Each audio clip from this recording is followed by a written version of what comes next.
country just like India.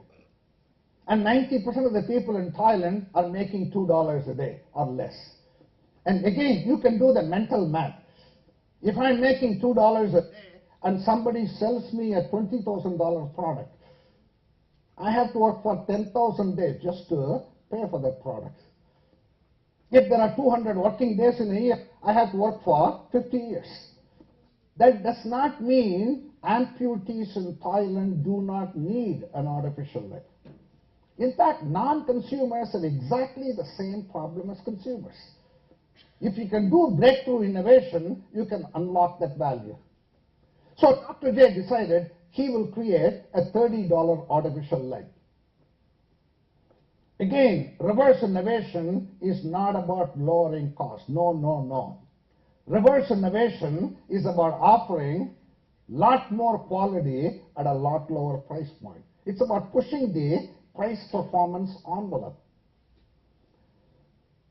Again, just like open heart surgery, the quality demanded by non-consumers in poor countries tend to be higher than the quality demanded by consumers in rich countries for artificial legs. Why? Imagine someone gets an artificial leg in the US. They are walking on nicely paved roads. Contrast that with what happens in a poor country like Thailand. Suppose you're an amputee in Thailand and you got an artificial leg, you're walking on uneven roads.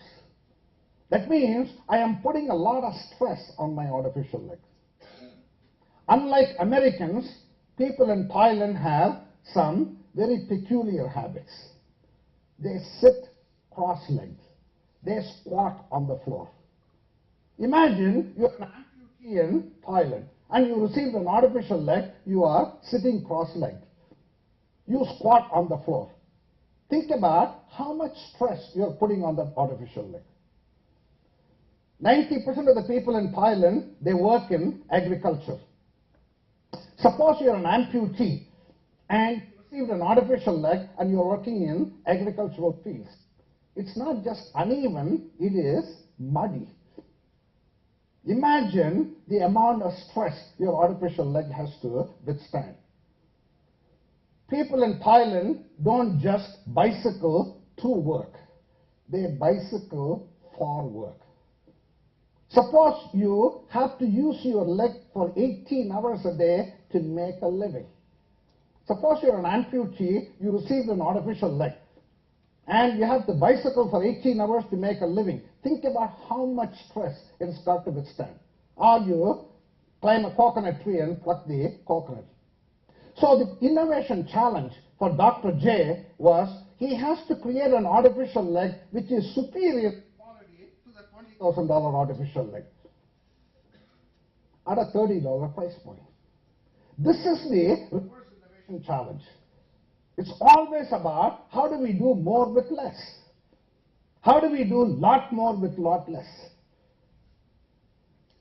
There were two breakthrough innovations Dr. J came up with. That's what pushed the price performance envelope. The first major innovation was with regard to the raw materials. You see, in the US, we designed artificial legs using very, very expensive materials like titanium. Well, Dr. J does not have a budget to use titanium if your total price got to be $30. Neither such materials are even available in Thailand. So Dr. J's innovation was he designed a $30 artificial leg using recycled yogurt plastic containers. We throw them away in the US. Imagine how much we waste in the US. He decided to convert waste into wealth. When you design an artificial leg using recycled yogurt plastic containers, cost comes down. In fact, cost goes to zero. But this is not about lowering cost alone. This is about giving lot more value at a lower cost. In fact, The $30 artificial leg that Dr. J designed using recycled yogurt plastic container was superior to the one that was designed using titanium. Why? Imagine, suppose you received an artificial leg using titanium. Think about how much weight you're going to carry. Whereas Dr. J's $30 artificial leg was extremely lightweight. It was lightweight, comfortable, and durable. The second breakthrough innovation Dr. J had, which is what pushed the price performance envelope, was in the fitting process. You see, in the US, we employ very, very trained technicians to work with the patient for several weeks. Because these are highly trained technicians, they are also very expensive. Well, does not have a budget to use these highly trained technicians. Again, those technicians are not even available in the US. So the breakthrough innovation of Dr. J was he trained amputees who received artificial legs. He trained them to fit artificial legs for others. And these amputee technicians turned out to be better fitters of artificial leg than the highly qualified technicians in the US. Why?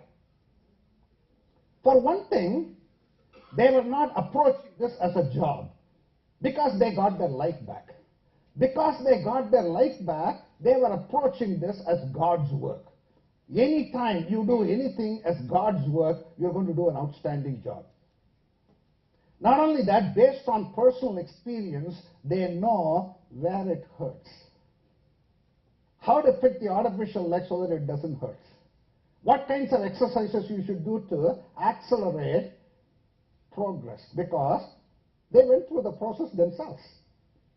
Not only that, they were the most convincing in converting non-consumers into consumers.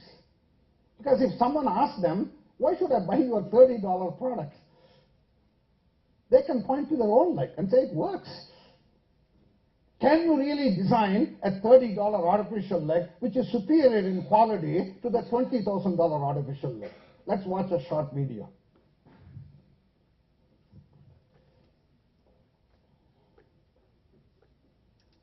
What do you feel? So they can freely work with you from the field and we don't need to change their profession.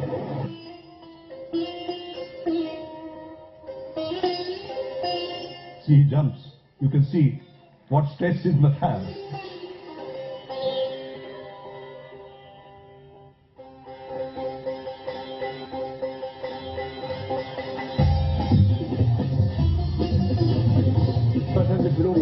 About a year. 1 kilometer in 4 minutes 30 seconds.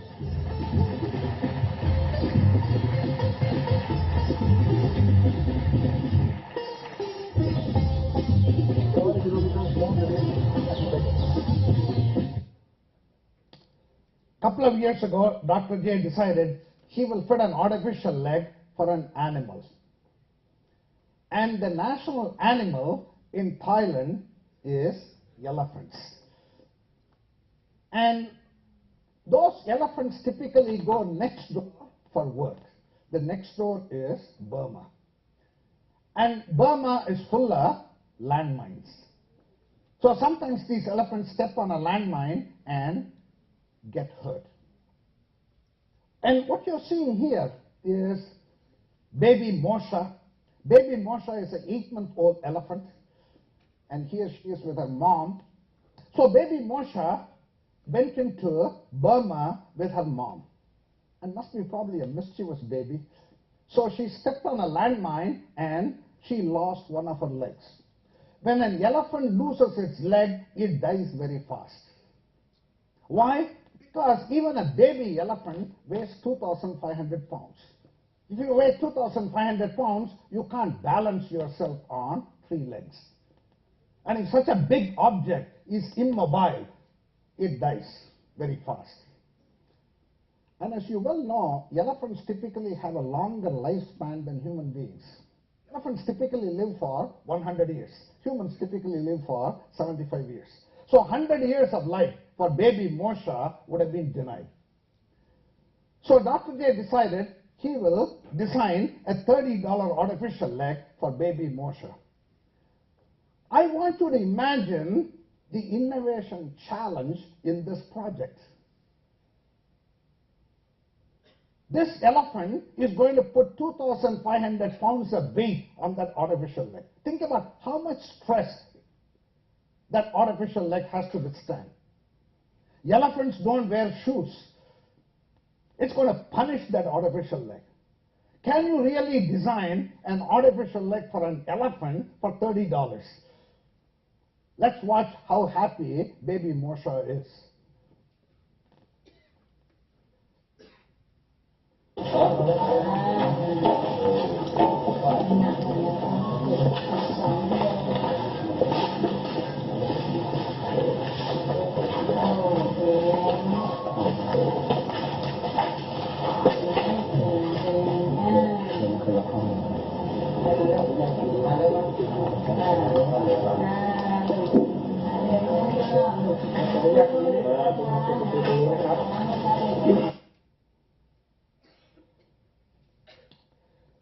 The $30 artificial leg is now part of the Guinness Book of World Records.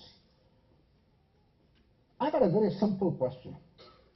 If someone can design an artificial leg for an elephant for $30, which has got to be the most complicated innovation challenge, perhaps the biggest breakthrough innovation challenge. What excuse do we have in the US for designing an artificial leg for a human being for $20,000, which is a lot less complicated procedure?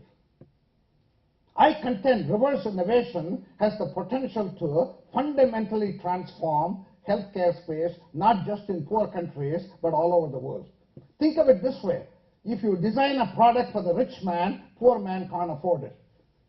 If you design a product for the poor man, everybody can afford it. And poor people don't want bad quality. They have worked very hard for their income. They want outstanding quality at a lower price point. And if we can design those products, everybody likes it. Let me give you an example from another industry which holds the potential for reverse innovation. This is housing. Last year, I wrote a Harvard Business Review article on why can't we design a $300 house for the poor. And the reason why, this is purely a thought experiment. And the reason why I had this thought experiment was today on planet Earth, there are 75 million people who are homeless, just like this person. I want you to think about this number. 75 million people, that's the size of United Kingdom, who sleep on pavements, for whom the sky is the only roof. I ask myself the question, is this really right? Even insects have homes, is it not? Even a spider has got a home, is it not? Therefore, I said housing has to be a human right. And when I wrote this article of designing the $300 house, it was not about building a cheap house, no. It's about doing more with less. It's about doing lot more with lot less. So I made the argument, why can't we give lot more value in that $300 house? Why can't we give lot more help to the poor in the $300 house? Lot more education to the poor in the $300 house. Lot more jobs to the poor in the $300 house. Now, you may say, VG, how is this conceptually possible? Take, for instance, healthcare. Healthcare is not delivered just in hospitals. Healthcare is also delivered in the way you design a house. Today, there are 3 diseases which are killing millions of people in poor countries: tuberculosis, cholera, and malaria. Tuberculosis is an airborne disease. Imagine a hut in a slum. which has got no sunlight, no ventilation, and there are 10 people sleeping in that hut. If one of the 10 has tuberculosis, it infects the other 9. So my challenge to the designers is, why can't you design a $300 house with proper sunlight and proper ventilation? It doesn't require one extra cent. It just requires imagination. It really requires out-of-the-box thinking. Why can't we design a $300 house with proper sunlight and proper ventilation, thereby dramatically bring down the incidence of tuberculosis? Cholera is a waterborne disease. Why can't we design a $300 house with proper drinking water, thereby dramatically decrease the incidence of cholera? Malaria is carried by mosquitoes.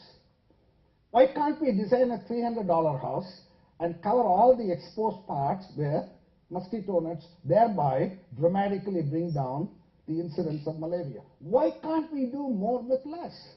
Why can't we deliver more health in the $300 house? Similarly, education is not delivered just in universities like this. Education is also delivered in the way you design